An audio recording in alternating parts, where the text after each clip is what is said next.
Welcome to Nomad Daily with Jay Cradeur.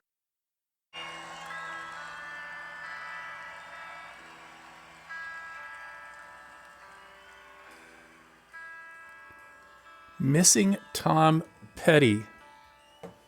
In the early 2000s, I saw Tom Petty live in concert for the first time at the Greek Theater in Berkeley. They called him the Prince of Rock and Roll. Not the king, he was the prince. And his live performances were very unique. I've seen a lot of people perform. He had a very unique way of presenting his music. It was really wonderful. He is another musician that was just gone way too young. I miss Tom Petty. I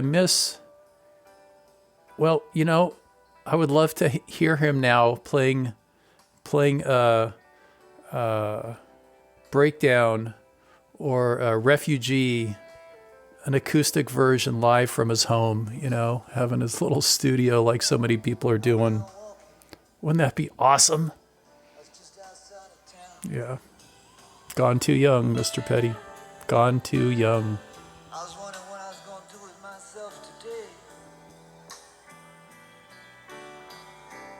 I was wondering what was going to come down.